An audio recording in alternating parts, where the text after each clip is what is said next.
into the teaching. And so what I'd like to do in our time together is to tell you a little bit about the course that I taught, share with you briefly some of the theories that shaped the design of the course, tell you about the people who were in the course. As you saw from the title, we're going to talk about using guest speakers in a class, and it sounds like Jennifer has already done that, so it'd be interesting to hear her experience. I know that Olga was actually a guest speaker with the same group at a different time. So I hope she'll share some of her experiences. We'll talk about how we picked the speakers, share some examples, and then the most important thing, again, to hear from all of you about your questions and your experiences. So in looking at the equity rubric, there were three areas that really jumped out at me that we'll be focusing on in this particular presentation. One is thinking about how we, sorry, how we use technology. And again, a reminder for all of us that there is a digital divide, that people don't have the same access to technology in every space in the world. Thinking about how we can create spaces where students and we analyze and discuss human biases in our work. And I think the most important thing in this presentation and with this group was the connection that we developed together. And so thinking about how we can build community um, in our classrooms, and then Ryan, you don't teach, but you still can develop community maybe in the library where you work. So to give you a little bit of context, this course was something that I taught as what's called an English language specialist. So I don't know if you've ever heard of that. It's a program that is under the auspices of the U.S. State Department. And what they do is they work with embassies and consulates around the world that have projects that they've developed for the people who live in their area. They find specialists in TESOL and get them together. So this was a course that I was asked to teach for civil society activists who lived in the Kurdistan region of Iraq, so the northern area of Iraq. And it was a synchronous course, but it was online. I was in the US and they were in Kurdistan. We met for 10 weeks and we met twice a week for 90 minutes each time. Here's a little introduction to the group. You can see me with my mouth wide open. You can also see that I wear a lot of black, I guess. Um, so I found out that I was teaching this group, and I started to think, well, how am I going to approach putting together a course? And I went back, I'll be honest with you, to a lot of things that I go back to many, many times. So I'm not sure if any of you work with second language acquisition, but I started thinking about what we know about how people learn second language, about the idea that there's what is called communicative competence, so the language we need to be able to function in particular context. Again, were activists, so they needed English to interact with other activists. I thought about what Krashen tells us about the affective filter, which is really pretty logical, that if you're stressed out, you're nervous, you're not going to learn. So how can we make our students feel more comfortable in the setting where they're learning language? And the fact that motivation is a really important factor in learning. So these people in this group, they didn't have to pay anything for this course, but they also didn't receive any other compensation than a beautiful certificate. And these are people who were working full time, they had family members, um, and they were taking this course in addition to that. Does anybody have a guess what time of day we met?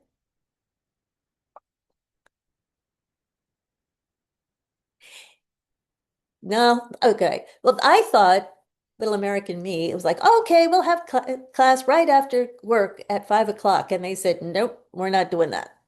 They all wanted to meet at 9 p.m. their time, which was fine for me because I was in the United States, but it did mean that people were home, they were tired, they were using their cell phones at home. Some of them wore hijab outside of the home, so might have taken off their hijab when they were home.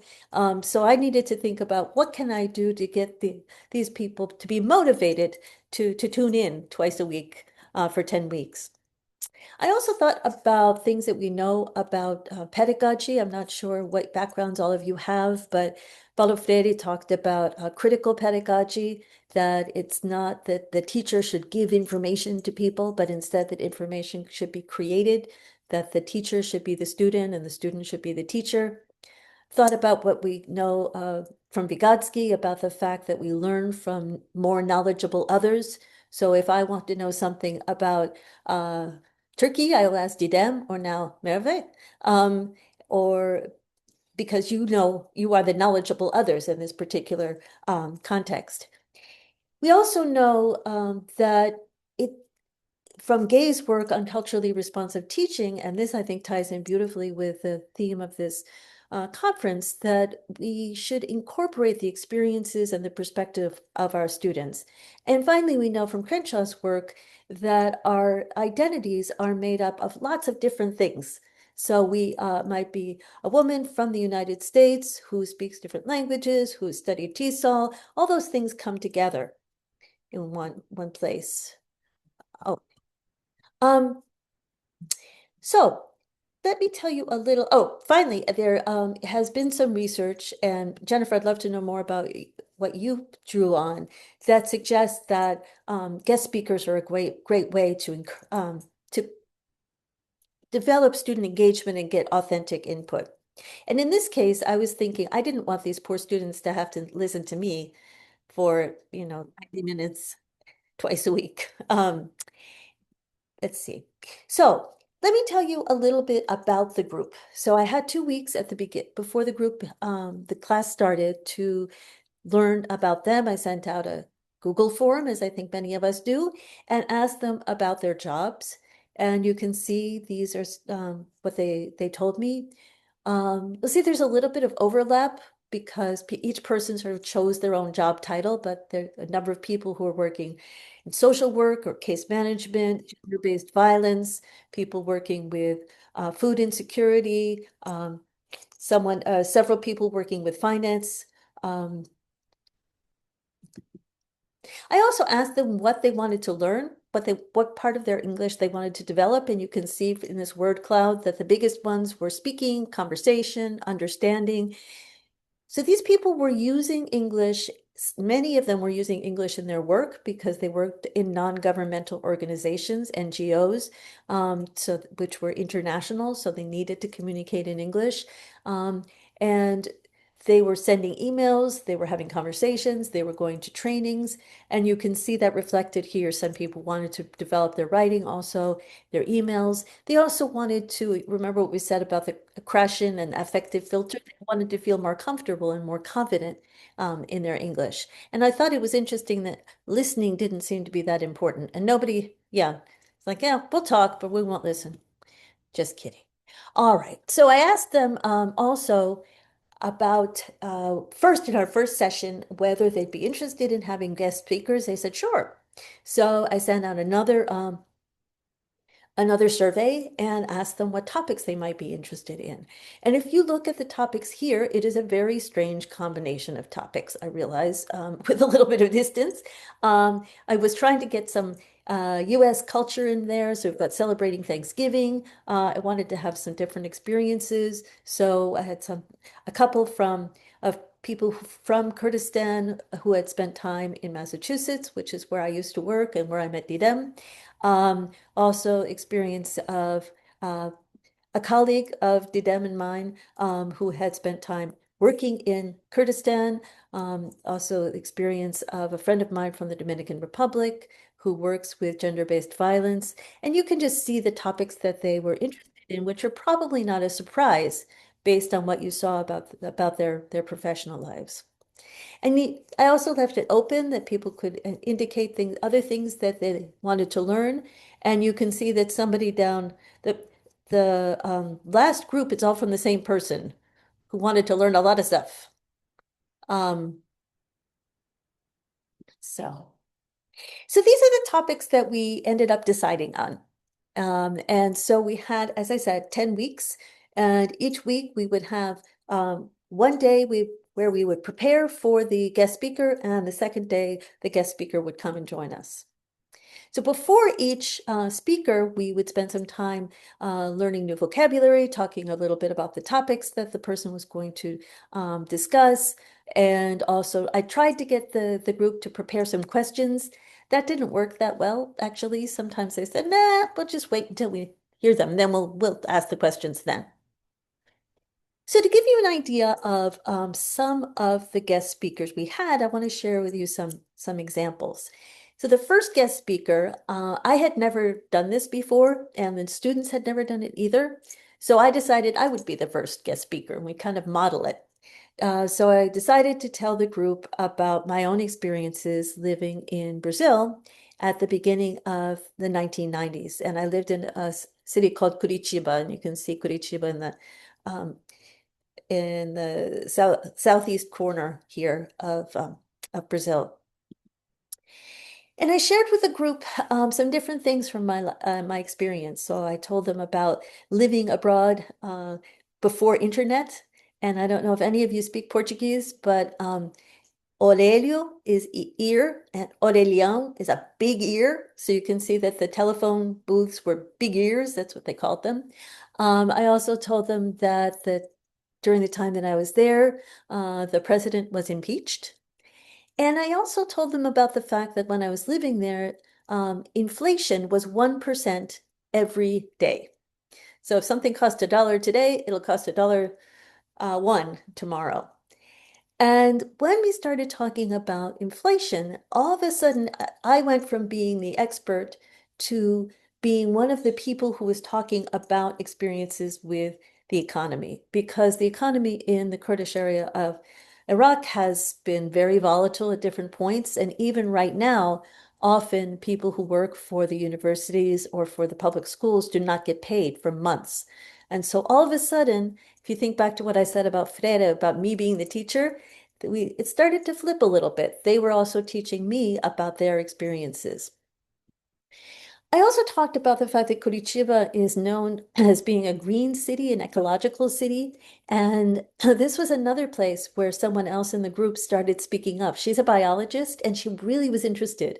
And it was a really good reminder for me that as teachers, we never know when we're going to make connections with a group, and we need to be ready to step out of the way and let the conversation go and let the knowledgeable others speak up. The first speaker who wasn't me was someone that Didem and I know well, who is from the United States, has done work in Afghanistan and with Iraq. And so to prepare for her coming, we read something that she had written. She is a fabulous teacher and can convey really complicated ideas very simply. And she also can use very complicated vocabulary. So you can see here in this reading, for example, that she uses the word happenstance, which frankly, it's not a word I use very often. But we talked about with the students about the fact that you can understand a text without having to understand all of the words in the text, which is something that they were experiencing a great deal and in their work as they were not necessarily they didn't have high levels of proficiency in English, even though they were doing a lot of work where they were using English. This person was a great person to invite because, as I said, she's a TESOL professional, and the conversation was really dynamic, and it set the tone for the idea that when the guest speaker came, it wasn't going to be what we're doing right now with just me talking, but instead more of a conversation.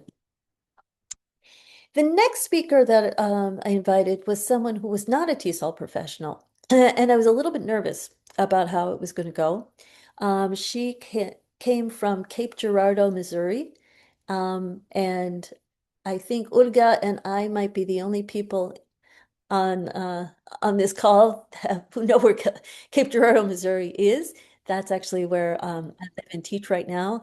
And she was a professional. She was in charge of an organization that works with survivors of sexual violence. And so before she came, we talked a little bit about her work. We watched some videos that she had appeared in.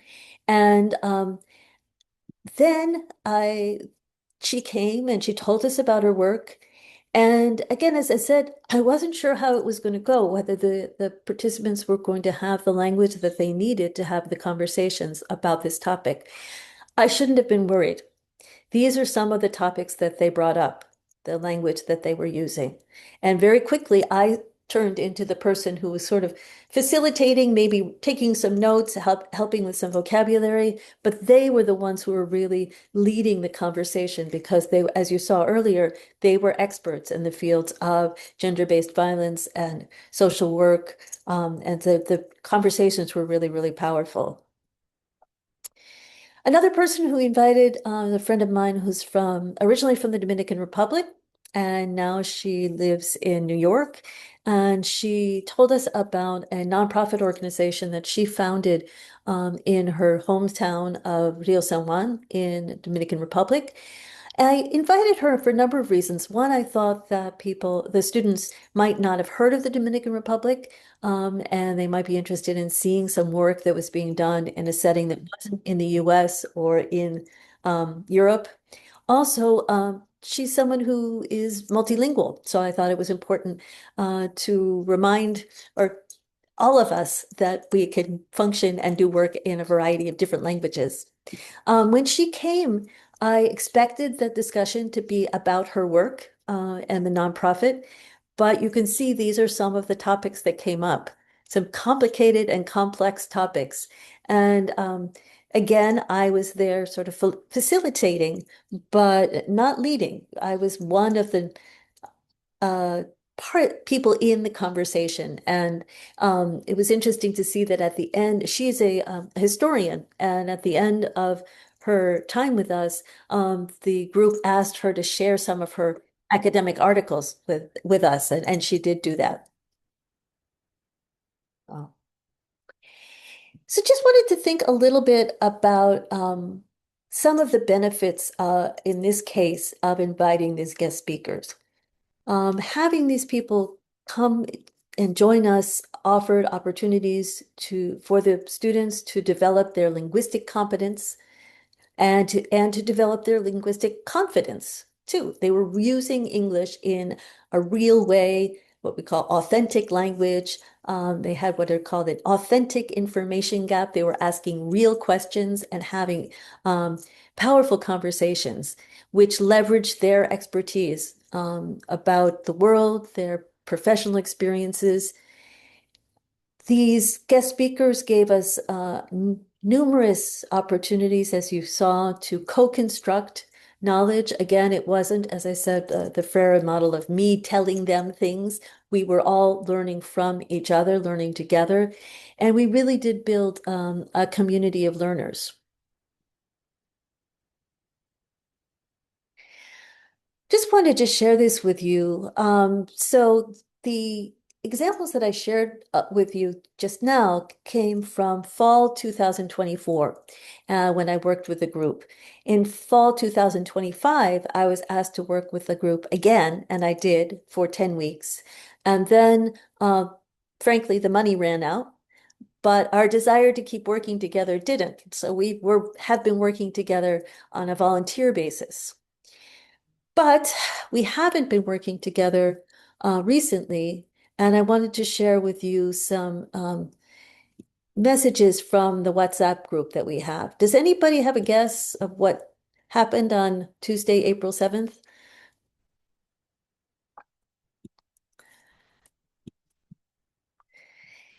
So these are people who are living, again, in the Kurdistan area of Iraq, which is, some of them live less than 20 miles from the border with Iran, and their area was being bombed pretty consistently from the beginning of the current war that the United States is having with Iran. And this Tuesday here was the day that the US president said that a civilization would be destroyed. And so I sent what I can only say is a very, I don't know, my best try to say, hey, thinking of you. Sorry about your. It's impossible to find the right words. So I just sent this. I'm thinking of all of you. You can see that one person responded. Tonight is a very crazy night. Someone else said we're afraid for using mass weapon destruction. And this person lives in Halabja, and Halabja is a city that was attacked by Saddam Hussein with chemical weapons. And so she knows that weapons can be used. I obviously had no words. I said, I can't imagine how you must be feeling. And you can see what Erad answered. We took a little bit of a break from our class, and then I thought it was important for us to come back together and decide together whether we were going to keep meeting or not. And so this is a picture of me once again in black and silver, I guess, but at the O'Hare Airport. I tuned in and talked to all of them, and they decided that it would be best if we took a break. And for the moment, we are taking a bit of a break from our group. As I was walking through the airport, though, I saw this picture of Malala, and so I added it to our group chat, you can see. And then people said having a good trip, and we went back and forth. Um, just recently, I sent another checking in with you. Got some beautiful pictures of Kurdistan, Iraq. And this picture on the right-hand side is my backyard. Um, And I just wanted to draw your attention to one thing. One of the people in the group, she studies French. And so sometimes we connect not just through uh, English, but also through French. Um, and so I just want to share these as an example of the community that I think that we've built together. So thank you, everybody, for your time, for listening to these few experiences. And what I'm really interested in knowing about now is what questions you might have or what experiences you might want to share. And Udga, if you wanted to talk, I don't want to put you on the spot, but that would be wonderful too. So, Sure. So, hi everyone. My name is Olga. So, I am a student at the University of San Francisco, and I think last year, right, of the district. So, it's my pleasure to be a guest speaker. Uh, and I shared the experience. I shared the topic about the environment environmental destruction specifically.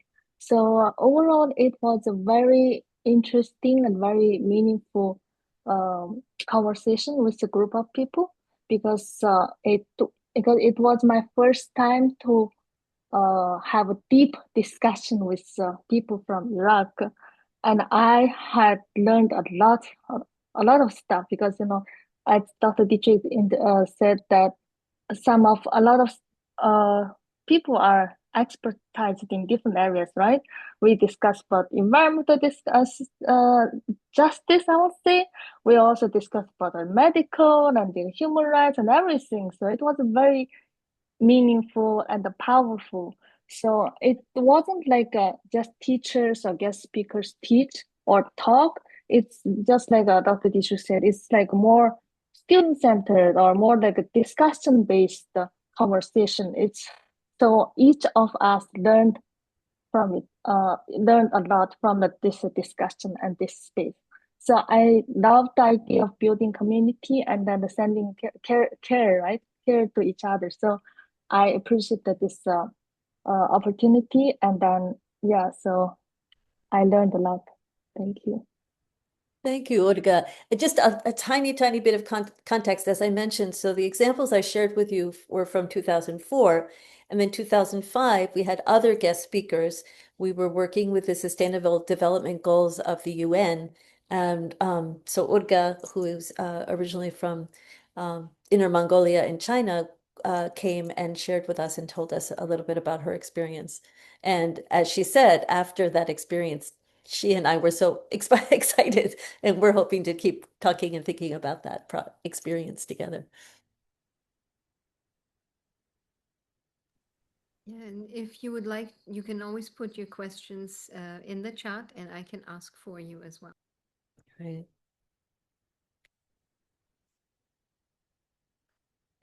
Jennifer, I don't want to put you on the spot either. You can always say, leave me alone. But you mentioned that you had used guest speakers asynchronous context. Do you mind telling us a little bit about it? Sure. So I think it was more of a traditional approach of having them in the classroom. I teach accounting, so Mm-hmm. usually people don't realize how broad of an area accounting can be, and they think they're just the people that do the tax returns. So Mm-hmm. I like to bring in a lot of different fraud and internal audit, a lot of different areas to students, and most of the time it's hard to do it with asynchronous. So Mm. I will have to record maybe if they come in and then share the recording. So you don't get as rich of engagement. But if anyone has any ideas for asynchronous, I am all about that. Yeah, me too. Yeah.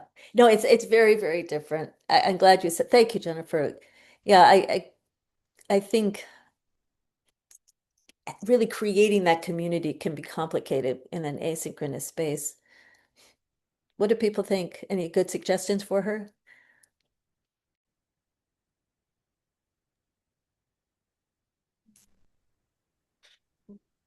Only what you said, Jennifer, that you record a fun video message, but maybe make the video message engaging, more like a TikTok version of it than a long speech. I don't know.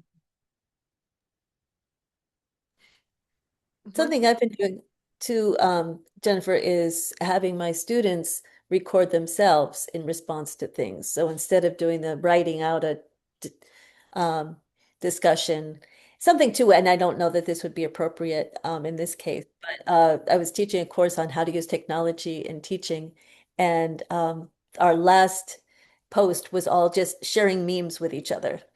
And that felt pretty good at the end of the semester. We had a lot of tired people. But um but something actually what I've maybe Jennifer, something I've done, what again, I think you have been in a class like this where I have something where it call it making connections. And so each week students will post something from outside of the class that connects to the class. And so just a reminder of um, the fact that whatever we're studying doesn't exist just in our classroom space, but maybe, as you said, Jennifer, if it had to do with fraud, maybe they heard something on the news where that connects to that, or anyway, just trying to bring things together and bring them into the classroom that way. That's beautiful. Mhm. Sarah, I have a question. Do you Yeah. prepare your speakers in advance for the fact that they're working with English language learners? Because that's something I've encountered. The people who technically know that these are English language learners, when they present their information, they're racing through very text-heavy slide presentations, and Mm. students cannot follow. It's a great question. So the way that I chose the guest speakers was very, very scientifically. I thought, who are some people that I know who'd be willing to do this, and who might be a good fit. So I took into consideration. I was worried though, again, about the speaker who works with sexual abuse survivors, and I think she was speaking a little bit too quickly at some points. Luckily, it was not a real text-heavy presentation on her part, but I think that's a huge consideration. I think that it really is important to both prepare the speakers, and something else that I did before the speakers came was to prepare the students. I taught them things like, could you repeat? I'm sorry. Could you, some of these ways that they could say something other than, huh? What'd you say? Um, and also just try to kind of break it periodically, and check for comprehension. It's hard though. I think it is difficult. And I think what happens too is people don't always anticipate. I guess one thing I try to do is to anticipate what words the students might not know and say, could you tell us what that means, or could you tell us what that means? Um, and that could kind of slow it down a little bit. I will say too, with this group, I was mentioning that it was 9 o'clock at night. Almost everybody had their camera off, which makes it extra hard to figure out if somebody's following or not. And all of you who have your cameras off, by the way, but at least you have your names and your pictures. The very first day, everybody's name was iPhone. And I was like, I can't keep them straight because I didn't talk too much about this, but the internet reception is pretty dodgy sometimes. And so people would be bouncing out and bouncing back in, and then I would say, which iPhone are you? So Steffi, I think it's a really important consideration. Um, and I don't think there's a magic answer. I don't think that people really are conscious of some of the things that they need to do to make themselves comprehensible to other people. I guess one thing I would say is just to remind them it's not about showing everything you know. It's about what the people you're talking to are going to take from it. You know, you are an expert. You don't have to prove that. So back off a little bit, I guess. Yeah. Does anybody else have suggestions? Something I would think too is just have whoever it is come to a discussion in a language they don't speak, you know, and see how that feels. Like, all right. Yeah. Dr. Dietrich, Yeah. so I have a quick question. So do you mind share some of your challenges you had? Some of your challenges? Sure. Thank you again. Mhm. Um, well, I think, well, the very first class, as I said, everybody was named iPhone. And I got off of that class and I thought, what am I doing? I can't do this. And then I just kind of took a deep breath and said, well, I need to go remember that I was hired to do this for a reason. Um, so just getting my confidence that I could work with this group was important. Um, some of the other challenges have been just there's so much I don't know about Kurdistan. There's so much I don't know about their experience. I mean, when we're talking about somebody was saying, oh, people in the Kurdistan area are very generous with refugees because we've had to be refugees. Like when I had to leave Kurdistan and go to Iran. And I just realized how ignorant I am about their experience. So that's been really humbling, um, amazing, but painful sometimes to feel kind of stupid. Um, Something else, Olga, there are pretty strong political divides. People who live in the United States, you know what that's like. And so it was hard to figure out how much to let people really express their ideas and disagree with one another and when to step in, as I didn't want to silence anybody, but I also felt it was important for us to build community and not be fighting with each other. And so that took time, and we had to keep coming back to, what are the things we're trying to accomplish um, together.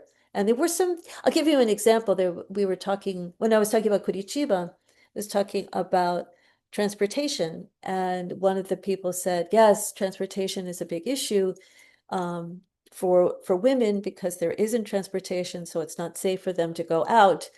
And someone else said, it's not a problem at all. I just take taxis.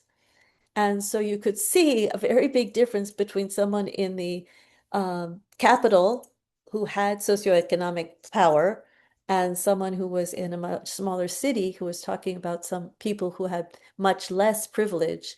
So that's been interesting too, to help them see that each of them has a different perspective and a different experience of their own country too.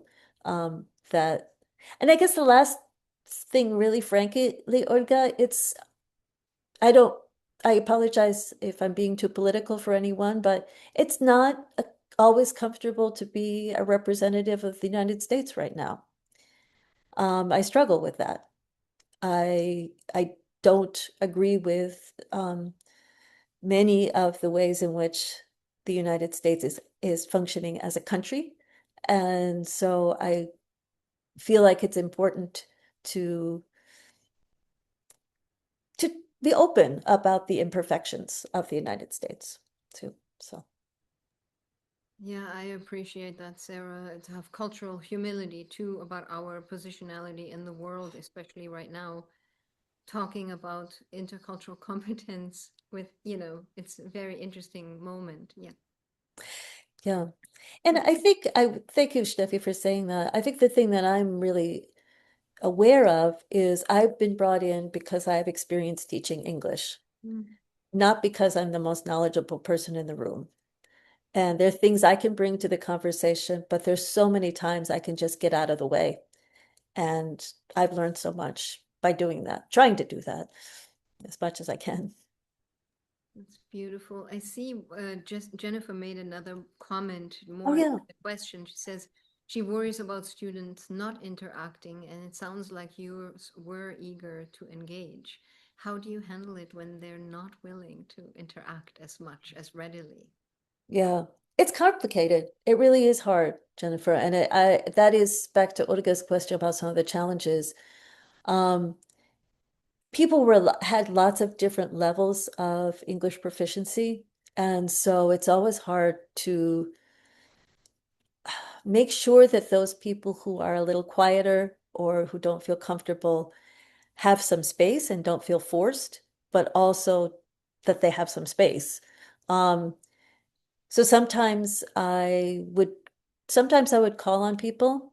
I would always tell people you don't have to say anything.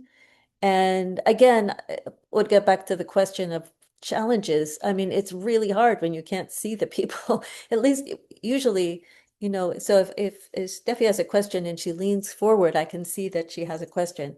Um, it's a lot harder to anticipate that if it's not turned on. So, Jennifer, I don't have an easy answer for you. Um, I think with this group, I was very lucky in that they were opting in to participate. Um, but still, there were some who didn't speak up very much. And I would put them in breakout rooms, which is something I always try to do, is create spaces, smaller, safer spaces before we talked about things as a big group. I think there was a lot of Kurdish going on. Another thing too, I don't think this is directly relevant, Jennifer, to what you're talking about, but there was a lot of what is called translanguaging, which means using all of the different languages you know. So sometimes people were talking to each other in Kurdish, and then they would explain to me what they were saying, or they would say, "Oh yeah, that's the word in Arabic," and um, if I could speak Kurdish, I would have done that too, but it was a really good way for them to support one another and encourage each other. It was interesting too, actually, Olga, but at the very beginning, there was one guy who said, I want someone to translate everything for me. And we said, not gonna happen. But you can make as many mistakes as you want to. It's fine. Who cares? But creating that space where it's okay to make mistakes and believe that it's okay is hard. And I think that the group really supported one another. So, Beautiful. We have a couple more minutes for any questions. Please don't hesitate. We love to hear from you. mm. Such an interesting experience, Sarah. I also wondered about, you mentioned already, I wondered about the um, cultural sort of responsiveness about it when what is we don't know necessarily the background of the students and their personal views and religious views, and then to bring in speakers, it probably was a bit of a balancing act. Yeah. Yeah, I'm glad you said that because there are men and women in this group. Many of them speak Kurdish as a first language. Two of them spoke Assyrian as a first language. There were two people who were uh, Christian, and so that was all a factor too. And again, as I said, the different political groups, um, lots of different things and there's pretty smart people, don't you think, Olga? So lots of strong personalities. Yeah, yeah. They started asking, what did they ask you about? About the size of the horses or something, right? I can't remember. Yes, yep. And she's like, Horses, yeah, horses and I think falcon, and the Falcons, yeah, definitely. falcons. Yes, yeah. Interesting questions. Yeah. Yeah, I think that's the other thing. Maybe Jennifer too. This is not really an answer, but to try to find these connections. So in Mongolia, which is of course a separate country, falconry, we're working with falcons is a big deal. And there was somebody in the group who was into falconry, and so he was showing us pictures of himself in the UAE, and then talking about the size of the horses in. Anyway, it was really fascinating. I learned a lot. So, Thank you great. so much, Sarah. Um, I'm just going to start rounding it out by saying thank you, everyone, for your participation and your attention. And thank you again to you, Sarah, for sharing your time Pleasure. with this experience. And I hope that you found this session valuable. And the next session in this room B will start at 2 p.m. Feel free to stay on or log off and come back. It's all fine. And I will be here for another minute if you have any questions. And Sarah, I'm sure, will be too. Thank you, everybody. Again, I know you're very busy. I appreciate your time. You have my email. Feel free to be in touch if you have any questions or um, just want to just want to chat. Olga, thank you as always. Yeah, thank you too. Talk to you Bye, soon. Dr. Dietrich. Yep, Bye. bye. Urga and I were in a class together last spring. Oh, wow. That's great. Yeah, And yeah, she wrote her so she was a master's student and then she wrote her master's thesis. I was the director. So, yeah, yeah, I was in the master's program. I was in the class with her. Yeah, that's. nice. Nice. What are you focusing on for your So dissertation? it's in international, intercultural education. I'm so tired. Sorry. Right. It's, multicultural and international. That is such an amazing program. I would I love to do love. that And program. then I'm for now focusing on language and culture, even, Cool. yeah, because even, I'm very interested in migration related topics. Mm-hmm. We construct space in the Yes, classroom, geographical, how we perceive of space, who belongs in yes. space, who doesn't, how we occupy space, all of these things. But I have my emphasis is language and culture. And Fabulous. my background is in, I did my master's in English for speakers of other languages. Great, So I great. feel like there's a lot of overlap. Yeah, definitely. And what are some of the other languages you speak? So German is my native language, and then Uh-huh. I took French, so I know a little bit. I'm not fluent anymore, but I can understand a little and make rudimentary sentences. And I took Mm, Latin, which helps with a lot of yes, understanding a lot. So yeah, definitely. yeah. Yeah. Thank you, It's Sarah. That was really beautiful. nice to meet you. Yeah, Take nice care to and good meet you. luck with everything. Bye, Jessica. Yeah, Jessica, did you have a question? Is I'm not sure. Yeah, Okay. do you? Steffi, so nice to meet Yeah, you. very nice to If meet there's you. anything that you can think of, if any way, I, let's keep in touch. I would love that. And it's true. I bought you the book that you wrote because I thought it was so beautiful. I mean, during the pandemic, I worked a lot with I worked at a nonprofit, and we Hmm. had an in-person program in public middle and high schools in the East Bay and in the San Francisco Bay Area, and Hmm. they would done writing coaching and trained volunteer coaches to work with students under the supervision of the teacher. And Hmm. so that was a beautiful program. And when the pandemic hit, that we couldn't do it in person, so we moved it online. So I helped build the entire online part. So I was one That's of the people who knew Zoom early on because great. through work, and I knew that because I had done volunteer work for, I think, for some online presidential campaign that like Hmm. did everything early on in Zoom. So long story short, I did Yeah. that, and that's how I was exposed to English language as a field, and I saw the Hmm. disparity. My kids were in the school and the advanced placement, everything, and then it was like, what is this? Oh, and so that's how, Right. yeah. So Makes a lot of sense. yeah. Well, I love that you talk about space and that you're in the forest there. So that's kind of Yeah, cool. I know that's the trail above my house. That's And great. since I don't get there much these days, I bring it with me. You bring it with you. That's very cool. Are you Yeah, on no, but LinkedIn? Are you on online LinkedIn? space, COVID. Yes, I am. I am. Okay, I, I'll send you yeah. something then. Oh, thank you, Sarah. Yeah. Delighted. I'm just setting out, but I did during COVID do a lot of online work, and that's Yeah. why I was interested in what you and I thought it was beautiful how we were able to connect even over Zoom. Like it was so, you know, Yeah, but it was powerful. absolutely. No, absolutely. And I mean, that's so this, the English language specialist, it used to be only in country, as they say, but, because of COVID, they've decided that it can be virtual. And I was grateful for that because and partly I don't think I could go to Kurdistan. Yeah. I wouldn't get a visa, but it allowed us. That's what I find really powerful is bringing together people who otherwise wouldn't meet. And even within Kurdistan, because the they're maybe a 5 hour drive from each other, so they didn't know it. The groups didn't know each other at all, and they wouldn't have been able to make those connections Yeah. otherwise. So, Yeah. So all that's right. Well, good. Thank you so much. good. Tschüss. Bye. Cheers. Bye, Sarah.